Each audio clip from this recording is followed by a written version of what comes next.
Alrighty, good morning. We are doing our live video again, coming from SmartWealth. We're actually in Vic Park, for those who are wondering where we are.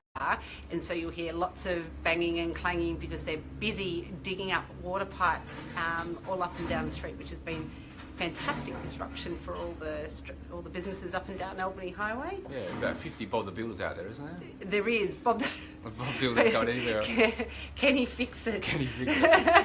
Yeah. Well, it was fixed. I don't know what they're fixing. I don't know what they're doing, but anyway. They're replacing all the old water pipes. Ah, okay, there you go. Yeah. Alrighty, so let's get to today's topic now that you know what's going on in the background. Today we're going to be talking about why should I be spending money if I'm trying to save money, which is a very fair question. Yeah, absolutely. Because it's like, hang on, you on the one hand you're telling us to save it, and then on the other hand you're saying we need to spend it to invest it. Yep. Now, what we're going to be discussing, our 3 top tips for today, is 3 traps to avoid when investing in yourself. Now, we were just talking about investing money, and I just said investing in yourself. To build wealth, you need to invest. Okay, that's a fairly standard. I think everybody gets the idea there. But the best investment we can make is in ourselves. So our money, our education, so that we can have those steps going forward. Yeah, sure. So, for those who haven't joined in before, I'm here with Justin McMillan, the principal here at SmartWealth. Hi all. Welcome back to yet another Friday. Yes. Your Friday, yay! So, before we start, Justin, just to let people know a little bit more about you, sure. Could you tell us about the Australian Financial Review and how you were involved? Yeah, so, quite regularly, people, journalists call up and say, can we get your comments and things like that about different topics and your insights and recommendations and things like that. So, yeah. Had a few from the Financial Review, so if you probably Google me and Financial Review, it probably comes up about 3 times. So, I know one's coming up in the Melbourne Herald Sunday edition in December, just awesome. About in our property section. So yeah, I'll pop up now and then. Good. Yes. Good. So people know to give you a call and ask for some ideas. Yeah, absolutely, definitely. Fantastic. Yep. Now, for those who don't read the Australian Financial Review, could you give us a success story? Somebody who's come in and had a great experience with you. Yeah, sure. So, we believe that everybody has a great experience. There's plenty to talk about. So, probably one I would probably say is that, just husband and wife in their 40s, we're just trudging along, those kind of things. So we've built a relationship over time to now not only ourselves provide the advice, but we've got the relationship with a finance broker who also provides advice, a investment property expert who also provides some advice about property development and things like that. And the accountant. So there's probably 4 of us. I coordinate that aspect, so the client doesn't have to run around. They just come and see me, and then we get expert advice from different people as needed. Just happened to catch up with him yesterday actually, and he's just been traveling the world and having a great time. So it's more about the time that he's now got back and lifestyle. He's not hugely famous or doesn't want to drive a flash car or have a flash house. He doesn't want any of that. He just wants more experiences and more time. So so he's just turned 50 and he's talking about going to 3 days a week work. Sounds good. Sounds like a good plan. Yeah. Sounds like a good plan. So he's got options now. So it's either just continue to work as he is and just take the normal leave time to go on holidays, or maybe work 8 months of the year and have 4 months off, all those kind of things. So we're going through those choices with him now, and just how to turn the assets he's built up over time into the income that he requires to supplement his work income to make that happen. Sounds good. Sounds like a good plan. Yeah. Yeah, it's done very well.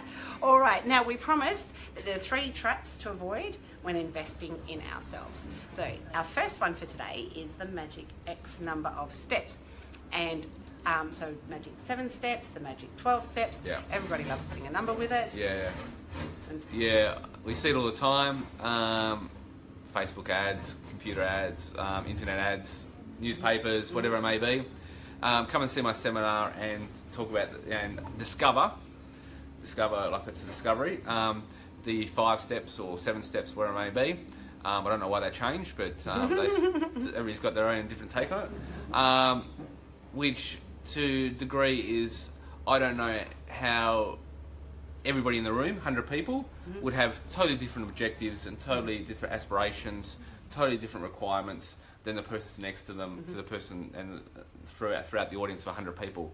So I don't know how there's 7 magic steps that it's going to provide everybody in that audience with the wealth that's going to develop, that's going to deliver their aspirations. Okay, it might build their money, give them money, which is fine, but the money may not equate to actually aspirations, lifestyle.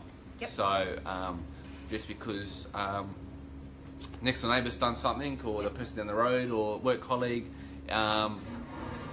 is now doing wonderful things, it may not be the same wonderful things that you want to do, and therefore everybody has a unique journey. So yeah, and there's no way if you rock up a seminar that somebody's going to know the aspirations of 100 people. So obviously they're just giving free advice and all about getting educated and seeing what's out there.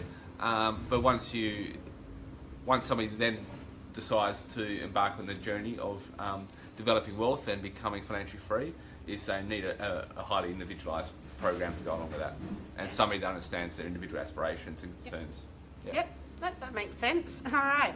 Number 2 is going it alone. So we go, right, I'm going to go out there and educate myself. I'm going to start implementing these steps. Yep. Why not do it yourself? Yeah, so it's not going to cost you any money, which is great. So you've got more money to invest with to start with. So it's obviously a positive to start with. Negatives are that most things are around building wealth. There's a lot of legislation behind it, a lot of ramifications. Once you do it, and even if you find out you've done it wrong and want to change it, it either becomes expensive or you can't do it. So yeah, if you're going to outlay some money to provide aspirations for the rest of your life, you might as well engage professionals, and a number of professionals who are expert in their field to give you advice required.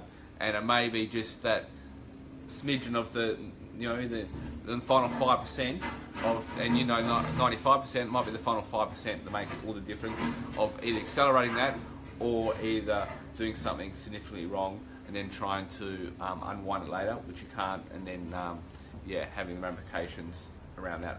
Yep. So we've got financial trainer, we've got accountant, we've got a mortgage broker, we've got your real estate agents, all these people working together as a team to support you behind, and that's what you do. Yep. You coordinate all that so that people don't have to do all that running around themselves. Yep. You can coordinate that for them. Yeah, and we just plug in expertise as we need it. So I don't pretend to know everything, and we just get experts who know all the detail. We call on them as we need to. Yep, makes sense. Now, step number 3 is focusing on products. Now, why is focusing on products a trap? Yeah, so there's a myriad of things out there. This stock is going to go nuts over the next 6 months. This is the new property. This is a new area to invest in, property-wise. This suburb's going to go great guns. All those kind of things. It's the product only makes up a small percentage of the actual returns. It's actually having the aspiration, being focused, and all those kind of things. I suppose it's having the aspiration to say get fit and run a marathon. Actually getting up and running is actually going to do most of it. Actually getting the $400 pairs of shoes might actually deliver 2% value. It's probably the same when it comes to investing in products. Having the right strategy, knowing which entity to invest in. Is it joint names, an individual name? Is it through a super fund, through a trust, all those kind of things. being disciplined enough to just continue even through the downtimes, just to keep on putting money away during those periods, is going to do the bulk of the legwork involved. Whether you then invest in VHP or Rio, who really knows, and it's not going to make a huge difference over time. Should I invest in Vic Park or Carlisle? Once again, who really knows, and it's not going to make a huge difference over time anyway. Should I invest in shares and property? It's probably do both kind of thing. So anytime you can put two strategies together, you're always going to get a better outcome than just one strategy. Yep. Okay, so those 3 traps to avoid that we were talking about today were there isn't a magic number of steps for everybody. We need to have an individualised plan to suit our needs. The other one is going it alone. We need a good team behind us of experts. And then the third one is focusing on products. Our lives are multidimensional. We all have our own path that we're going on, and we need to have a plan that suits what our particular circumstances are. And also to have contingencies in place, because we don't know what's going to happen. Yeah, I just popped up an article yesterday. How long could you go if you lost your income tomorrow? Yeah. If something happened, do you have savings put aside? Do you have insurance on it? There's a lot of steps involved in this. So having an actual plan, a detailed plan that sees us through to grow the wealth and to take into account any contingencies is the way forward. Yeah. So of course, like always, you are more than welcome to contact us and ask us any questions. We offer a no obligation introductory meeting so we can see if we are the right fit for you, if we can work together, if we've got the sort of answers you're looking for. So just contact us through the Facebook page, or you can call us on 1300 88 9961 or client support at smartwealth.com.au. Almost forgot my email address. Now, we've got coming up next, green investing. Now, does that mean we're investing in green smoothies? Does that mean that we're going to talk about green money? What is that going to talk about? We'll have to find out. Yeah, and I'm thinking that Bob the Builders will be here again next week. Bob the Builders will be here next week. Yes. And they've gone quiet just as we've finished, bless. So, avoid those 3 traps, get a plan together, come and have a chat with us, and we'll look forward to talking to you next week. Yep. See you then.